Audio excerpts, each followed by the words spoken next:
एक ऐसा गीत जिसे रफी साहब ने गाते हुए अधूरा छोड़ दिया था। उन्हें इतना गुस्सा आ गया था कि उन्होंने इस गाने का आखिरी अंतरा गाने से साफ इनकार कर दिया था और गाने को अधूरा छोड़कर ही स्टूडियो से चले गए थे। आखिर क्या था पूरा मामला? रफी साहब को इतना गुस्सा क्यों आ गया था? उन्होंने इस गाने को पूरा रिकॉर्ड क्यों नहीं किया और क्यों आज भी यह गाना अधूरा ही देखा और सुना जाता है?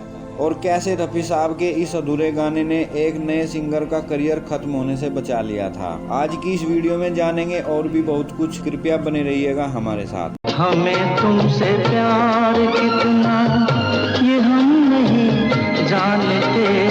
दोस्तों, साल 1981 में एक सुपरहिट फिल्म आई थी कुदरत। इस फिल्म के डायरेक्टर थे चेतन आनंद और इस फिल्म में राजेश खन्ना, हेमा मालिनी, विनोद खन्ना, राजकुमार और प्रिया राजवंश लीड रोल में थे। इस फिल्म के संगीतकार थे R.D. बर्मन और इस फिल्म के गीतकार थे मजरू सुल्तानपुरी और कतिल सिफाई। इस फिल्म के गीतों को अपनी मधुर आवाज दी थी किशोर कुमार जी ने, जो काफी पॉपुलर हुए थे और आज भी इन्हें काफी पसंद किया जाता है।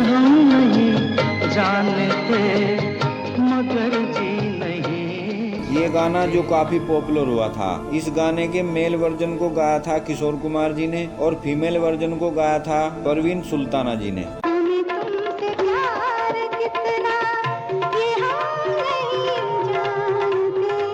मगर जब फिल्म के थीम सॉन्ग को रिकॉर्ड करने की बात आई, सुख की हर एक माला कुदरत ही पिरो। ये गाना फिल्म का थीम सॉन्ग है जो फिल्म के बैकग्राउंड में कई बार सुनाई देता है। की लकीरों में ये जागती सोती है। तो इस फिल्म के संगीतकार R.D. बर्मन इस गाने को किसी नए सिंगर से गवाना चाहते थे। उन्हीं दिनों एक नया गायक R.D. बर्मन के पास पहुंचा। जब पंचमदा ने उस नए गायक की आवाज सुनी तो उन्होंने फैसला किया कि इस थीम सॉन्ग को नए गायक की आवाज में ही रिकॉर्ड करना ठीक रहेगा। इस फिल्म के डायरेक्टर चेतन आनंद का मानना था कि इस गाने के साथ अगर कोई न्याय कर सकता है तो वो सिर्फ और सिर्फ रफी साहब ही हैं। R.D. बर्मन उन दिनों इंडस्ट्री के जाने माने कंपोजर थे। उन्होंने चेतन आनंद को काफी समझाने की कोशिश की, मगर चेतन आनंद नहीं माने। उनके जहन में तो सिर्फ रफी साहब ही बसे हुए थे। वे रफी साहब के अलावा किसी दूसरे सिंगर का नाम भी सुनना नहीं चाहते थे। उनकी जिद थी कि इस गाने को सिर्फ रफी साहब से ही रिकॉर्ड कराया जाए। R.D. बर्मन के कई बार कोशिश करने के बावजूद भी चेतन आनंद नहीं माने। वे किसी दूसरे गायक को सुनना भी नहीं चाहते थे। उन्होंने R.D. बर्मन से पूछा, तुम ये गाना रफी साहब से रिकॉर्ड क्यों नहीं करवाना चाहते? दुविधा में पड़े R.D. बर्मन ने चेतन आनंद जी से कहा कि इस फिल्म के लीड सिंगर किशोर कुमार जी हैं। तुम्हें कोई और देखे तो जलता है दिल। तो ऐसे में केवल एक गाने के लिए रफी साहब को कैसे बुलाया जा सकता है? इसीलिए मैं नए सिंगर के साथ ये गाना रिकॉर्ड करना चाहता हूँ। R.D. बर्मन की दुविधा भरी बातें सुनकर चेतन आनंद आखिरकार नए गायक की आवाज सुनने के लिए तैयार हो गए। उस नए गायक का नाम था चंद्रशेखर गाडगिल। जब उन्होंने चेतन आनंद को गाना गाकर सुनाया तो चेतन आनंद ने चंद्रशेखर गाडगिल की आवाज को हरी झंडी दे दी। इसके बाद इस गाने को चंद्रशेखर गाडगिल की आवाज में रिकॉर्ड कर लिया गया। गाना रिकॉर्ड हो जाने के बाद R.D. बर्मन ने यह रिकॉर्डेड गाना जब चेतन आनंद को सुनाया तो उन्होंने कहा, इस गायक ने बहुत अच्छा गाया है। सुख की हर एक माला कुदरत ही पिरो।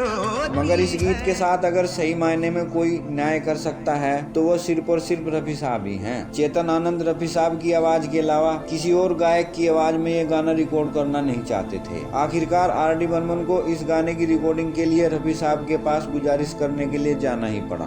R.D. बर्मन के काफी गुजारिश करने के बाद रफी साहब रिकॉर्डिंग करने के लिए तैयार हो गए। गाने की रिकॉर्डिंग शुरू हो गई और 3 अंतरे रिकॉर्ड भी कर लिए गए। सुख की हर एक माला कुदरत ही पिरो।